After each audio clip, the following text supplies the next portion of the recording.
તો એક અંકલ મળ્યા છે અમને બારડોલી રોડ ઉપર. હવે કઈ હાલતમાં કેવી હાલતમાં રહી રહ્યા છે. આવો કાકા,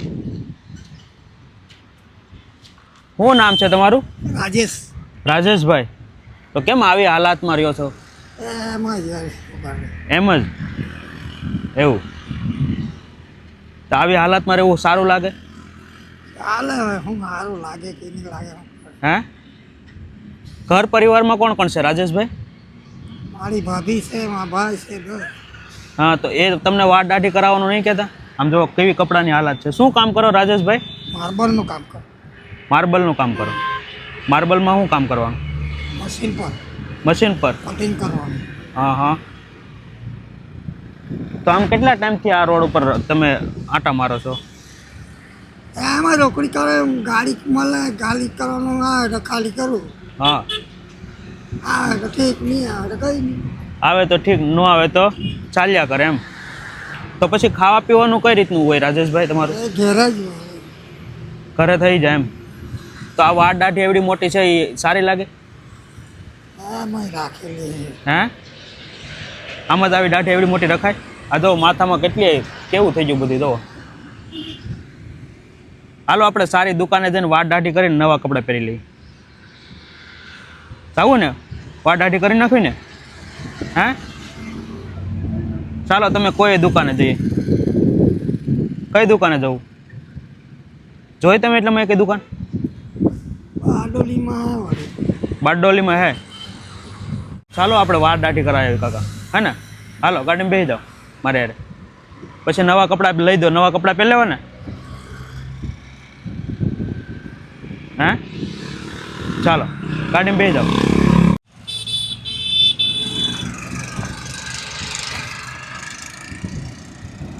બસ લ્યો. તો આવી હાલાતમાં રહી રહ્યા છે, એને નાના મોટી આપણે મદદ કરવી જોઈએ. જોકે એને આશ્રમનું ઘર પરિવાર છે એટલે આપણે આશ્રમે નથી લઈ જતા, પણ એની હાલાતમાં જે પણ બદલાવ આવી શકે એ બદલાવ લાવીએ.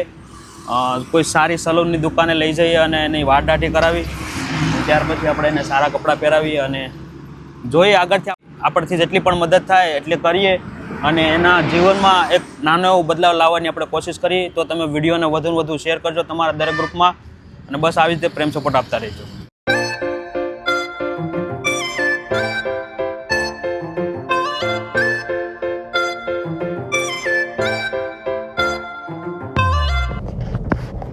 તો દોસ્તો ફાઇનલી રાજેશભાઈને અમે સલૂનની દુકાને લઈ આવ્યા છીએ અને હવે રાજેશભાઈને થોડાક ફ્રેશ કરી દઈએ, જેથી કરી સલૂનવાળા ભાઈ પણ એમને સારી રીતે વાળ દાઢી કરી આપે.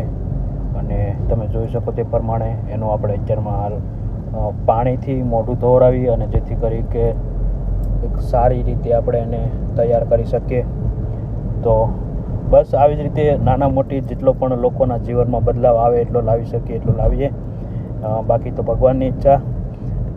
અને હવે જઈએ આપણે સલૂન. તો તમે જોઈ શકો આ છે સલૂન, ત્યાં જઈ રહ્યા છીએ. તો દોસ્તો રાજેશભાઈ, અમે સલૂનને ગયા હતા પણ રાજેશભાઈ ત્યાંથી ભાગી ગયા અને તમે જોઈ શકો છો એને કહીએ છીએ પણ એ આવતા નથી. એટલે સમજાવવાની કોશિશ કરી પણ ના આવ્યા. કાંઈ વાંધો નહીં, ભગવાન એમને સદબુદ્ધિ આપે, સારા વિચાર આપે અને પોતાના જીવનમાં સારી રીતે જીવી શકે. તો દોસ્તો તમે જોયું તે પ્રમાણે આગળ રાજેશભાઈને અમે હેર કટિંગ અને શેવિંગ કરાવવા લઈ જતા હતા, પણ હવે રાજેશભાઈ સલૂન જોઈ અને ભાગી ગયા છે. તમે આગળ વિડીયોમાં જોયું તે પ્રમાણે. અને કહે ને કે અમુક લોકોને પોતાની હાલાત જ નથી બદલવી, એને જે હાલાતમાં છે એ હાલાતમાં જ રહેવું છે. એટલા માટે એ પછી દોડીને ભાગી ગયા. એટલે પછી ખાલી ખોટું એની વાહે દોડવું એનો કોઈ મતલબ નથી. કેમ કે ઘણી વખત તમારી એક નાની એવી ભૂલને લીધે હવે આ રોડ ઉપર આપણે જોતા હોય એ દોડે, આપણે સામું એનું ધ્યાન હોય, આપણે એની સામું ધ્યાન હોય અને કાલે સવારે કાંઈ એક્સિડન્ટ નાના મોટું થઈ ગયું તો પછી એનું જવાબદાર કોણ? એટલે મારું તો એવું જ માનવું છે કે જે વ્યક્તિ મનથી બદલવા માંગે છે અથવા તો જે દિલથી બદલી અને પોતાના જીવનમાં પરિસ્થિતિને લીધે અથવા તો એના લીધે એને પ્રોબ્લેમ થતો હોય અને જો એ જીવનમાં આગળ વધવા માંગતો હોય તો બદલાવ પોતાની જાતે જીવનમાં લાવી શકતા હોય તો આપણે એને બદલવાની કોશિશ કરાય. બાકી તો ઓલા ન કહેતાય દુનિયા ગમે એટલી સુધારે પણ જેને આપથી નથી સુધરવું એ કોઈથી નથી સુધરવાના એમ. એટલે અમે અમારી 100% મહેનત કરી, રાજેશભાઈને મનાવવાની પણ મહેનત કરી કે ભાઈ ચાલો આપણે તમે બેસી જાઓ ગાડીમાં, આપણે તમે કહો ત્યાં આપણે હેર કટિંગ અને શેવિંગ કરાવીએ. બટ ના પાડે છે કે મારે નથી કરાવવું. પહેલાં માની ગયા હતા, પછી પાછું ફરીને શું થયું કંઈ ખબર નહીં. બટ કોઈ વાંધો નહીં, ભગવાન એને સદબુદ્ધિ આપે, લાંબુ આયુષ્ય આપે અને એકદમ સ્વસ્થ રહે એવી ભગવાનને પ્રાર્થના કરીશું. અને કોઈને કોઈ રીતે કોઈના કોઈ માધ્યમથી એના જીવનમાં બદલાવ આવે એ જ અમે ઈચ્છતા હતા. પણ કાંઈ વાંધો નહીં, હવે એને નથી પોતાના જીવનમાં બદલાવ લાવવો અથવા તો નથી પોતાને આગળ વધવું, તો એ તો પછી એમના નસીબ છે. અમે અમારા નસીબનું અમે કર્મ કરી શકીએ, આપણે કોઈની જીવનમાં બદલાવ લાવી શકીએ, કોઈના નસીબ ન બદલી શકીએ એમ. તો બસ એમના જે પણ નસીબ હતા એ એમને લઈ જાય છે. એટલે આપણે ને ઘણા બધા લોકો એવી કોમેન્ટ કરે છે કે ભાઈ તમે એને લઈ જાઓ, તમે એને આમ કરો તેમ કરો. તો કહેવાનો ભાવાર્થ એમ જ છે કે કોઈ વ્યક્તિને પરાણે તમે કાંઈ નહીં કરો, પરાણે કરવાનો કોઈ મતલબ જ નથી. કેમ કે કહેવાય ને કે સેવા કરવી હોય તોય એવા લોકોની સેવા કરવાની કે જેને જીવનમાં ખરેખર મદદની જરૂર છે, એવા લોકોની કરવાની. ખાલી વિડીયો બનાવવા માટે અથવા તો લોકોને દેખાડવા માટે તમે સેવા કરો છો કે નહીં અમે જબરજસ્તી આને લઈ આવ્યા છીએ ને જબરજસ્તી આનામાં બદલાવ લાવ્યા છીએ. બટ એ કોઈ વ્યક્તિનું જીવન તમે ત્યારે જ બદલી શકો જ્યારે એને અંદરથી બદલવું છે અથવા તો અંદરથી એને કાંઈ જીવનમાં આગળ વધવું છે.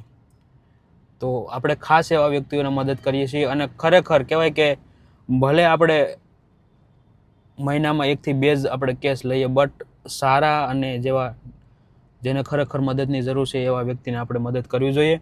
તો વિડીયોને તમે વધુને વધુ દોસ્તો શેર કરજો.